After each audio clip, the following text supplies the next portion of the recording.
अस्सलाम वालेकुम रहमतुल्लाहि व बरकातहू। आज ये दरगाह हज़रत सैयद शानुर अमी का और शरीफ का तकारीब था कि आज हम अंगूरी बाग से यहाँ से दरगाह से 4 बजे निकले थे। अंगूरी बाग गए, अंगूरी बाग से पैठन गेट आए, पैठन गेट में दस्तर का वो करे सत्कार वो, और वहाँ एक दरगाह है नौरंगी बाबा की, उस पर अपने चदर चढ़ाकर दरगाह में रवाना हो। अब हमारा मेहमानों का सत्कार करना इसलिए ज़रूरी था कि आज हमने जो मेहमानों का सत्कार करे, ये मेहमानों की हमारे से जुस्तजू है, एक लगाव है। आज कभी हम आज वो मेहमानों को नहीं बुलाएंगे, आज कभी हम उनका इस्तेकबाल नहीं करेंगे, तो हमसे फिर इसमें तो फिर कोई हमको बोलने को जगह नहीं है कि हमारा हर साल का मामूल है कि हमारे जो संदल के जो फिरोज खान, सलीम अस्ताद, सुलेमान सेठ, हाफिज पटेल, ये 4 जने ऐसे रहते हैं कि हमारे जो भी अखराजात रहते दरगाह के, और 40-45 साल से तारा साहब के टाइम से मामूर चलते आ रहा कि भाई कुछ कोई आटा दे देता, कोई बाजरी दे देता, कोई रकम दे देता, कोई तेल दे देता, बहुत सारी चीज़ें उसमें आ जाती है, कोई नगद हमको पैसे दे देते।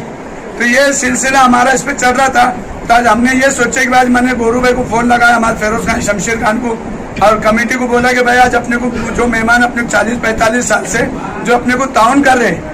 अपना काम है बुजुर्गान दीन के पास दुआ मांगने के लिए आते लोग,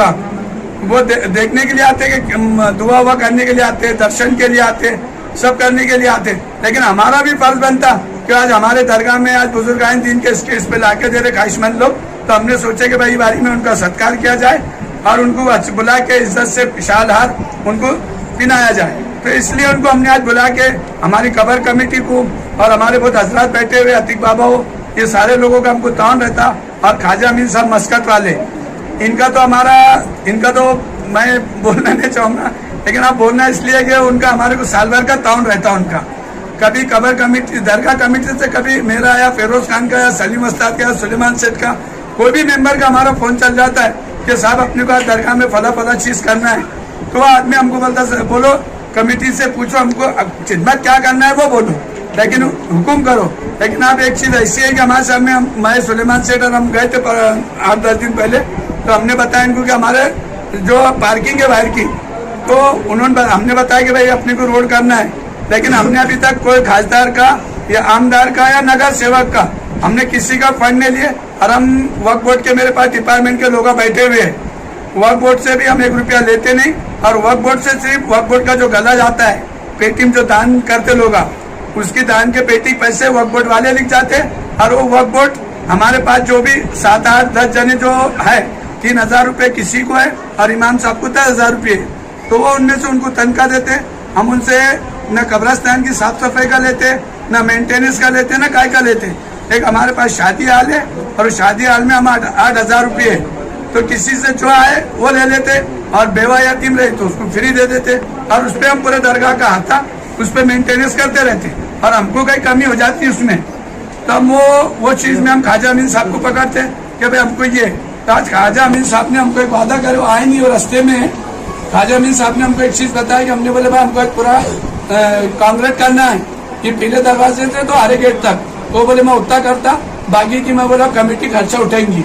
तो ऐसे लोग हमारे पास जुड़े हुए हैं, तो इसके लिए हम कोई खासदार के आमदार के पास जाते नहीं। हमारे मेंबर भी इतने सक्षम है कि हम कोई भी चीज़ के लिए बोले खड़े रहने के लिए तो बिल्कुल खड़े रहते। अपन बोले जाओ उनके पास जाते, अब मैं उनसे एक ही चीज़ का सवाल करूँगा, कभी आप अपन 40-45 साल से आज चंदा ले, तो मेरी राय ये है कि भाई आज अपन ये जो ले रहे, आज अल्लाह के दिए से, बुजुर्गान के दिए से अपने पास सब कुछ है, तो मेरा बोलना यह है कि अपन इंशाल्लाह ये चंदा आने वाले साल से बंद कर दी। तो ये चंदा हम आने वाले साल से हम इस पे आज हमको मीडिया को बस और हम बता दे रहे कि हम ये आने वाले बारी में इसमें कोई लोगों से चंदा वंदा नहीं लेंगे। जिनकी रकम आती उन्होंने कभी फिरोज भाई से या कमेटी से किसी पर रास्ता वास्ता करते कि भाई हमको मेंटेनेंस हमको यहाँ लगाना है, तो हम उनको डोनेशन की पावती देंगे। लेकिन बाद में जो दाल, आटा, जो मैदा, तेल या बाजरी ये जो भी आती, तो अब ये आने वाले साल से दरगाह कमेटी इसका खर्चा खुद उठाएंगी, फिर वो 2 लाख आओ या 4 लाख आओ या 6 लाख आओ, ये हमारा फैसला। अब इन्ना वाला हमारे भी नहीं, बेशक दारो मदार नीयत के ऊपर है, और दरगाह कमेटी की नीयत बहुत साफ है, करके बुजुर्गान दिन ने, और अल्लाह ने हमको आज ये चीज, आज पूरी जितनी चीजें दिख रही है, ये कमेटी की कोई ताकत नहीं है, हमारी कोई ताकत नहीं है, ये बुजुर्गान दिन का मामला है और ऊपर वाले का मामला है। आज जो सजा हुआ है, आज जो तार फेंसिंग देख रहे हैं, आप जो बाउंड्री देख रहे हैं, अरे मरूमीन के लिए हमारे लिए दुआ करना कि अल्लाह हमको कभी जिंदगी दिया अल्लाह मैंने आज और आने वाले संदन में, तो इंशाल्लाह आज जो गाड़िया से आए तो आज ये हुजूम था हमारे पास, और आने वाले साल 2025 में इससे डबल मजमा दिखेंगे आपको।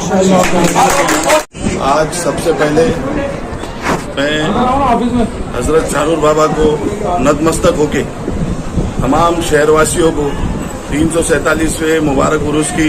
सभी को शुभकामनाएं देता हूँ। आज हमारे यहाँ कमेटी, हमारे अध्यक्ष जावेद पटेल साहब, गुरु भाई, शब्बीर भाई, अखिल भाई, सुलेमान सेठ,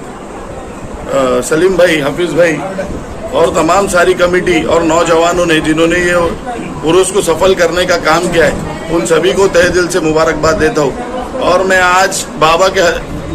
चरणों में एक ही बात करना चाहता हूँ कि जो ताकत, जो खिदमत करने की उन्होंने हमारे जावेद पटेल साहब को दिए हुए शक्ति, इसी तरीके से अल्लाह ताला उन्हें और नवाजे और सारी कमेटी को खिदमत करने का आने वाले समय भी यही कमेटी खिदमत करते रहे, ऐसी मैं बाबा के दर पे दुआ करता हूँ। आपके पिताजी का तो बहुत योगदान रहा, क्या आगे भी दरगाह के लिए आपका योगदान रहेगा? हमारे जीवन में हम आगे आने की शुरुआत बाबा से हुई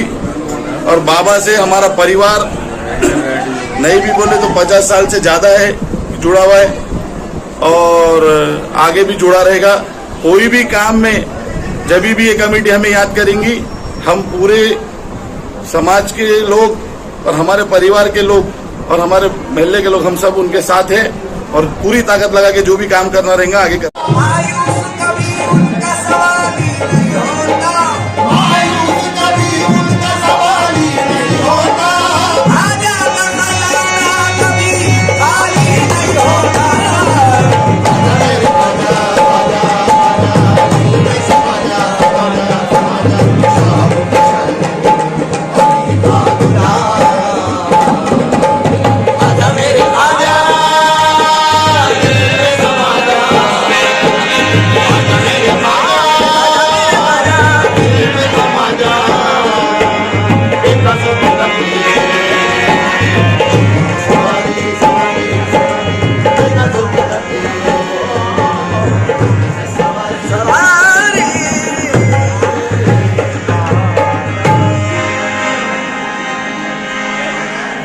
चालीस 45 साल से हमारे नायब सदर सलीम उस्ताद, इनके उस्ताद थे दरगाह कमेटी बनने से पहले, और दरगाह कमेटी बनने के बाद पासबानी मिल्लत कबर कमेटी हमने उसको अटैच कर ली। और ये इनका ऐसा है कि 40-45 साल से कुर्बानी कर रहे। इनका मसला ऐसा है कि कुल्लू नफ्सिन ज़ायक़ातुल मौत, हर इंसान को मौत का मजा चखना है। तो ये आखिरी मकान ये इनके हमारे सिपर सालार है कबर कमेटी के। तो ये कबर खोदने का काम करते, या 3 आर्डर आओ या 6 आओ या 12 आओ, इनकी ताकत इतनी है कि धूप बारिश ठंडकाला ये कभी रुकते नहीं। और एक ग्रुप बना हुआ है, एक पासबानी मिल्लत कबर कमेटी का, वो ग्रुप सिर्फ हमारे जितने कबर तैयार करते वो और मैं सेक्रेटरी, इतने लोग उसमें जुड़े हुए। लेकिन जब मैसेज उनको चल जाता ग्रुप में कि भाई फला की इंतकाल होगा, तो ये लोग आधे 15 मिनट में या 1 घंटे में पहुंच जाते और उनके आने से पहले घर तैयार हो जाता और बात रही, और फिर सबीलिल्लाह में करते। और बात दूसरी ये है कि अब औरंगाबाद में बहुत शाने आगे लोग आए कि भाई शानुर रमी में हमको तदफीन किया जाए, लेकिन अब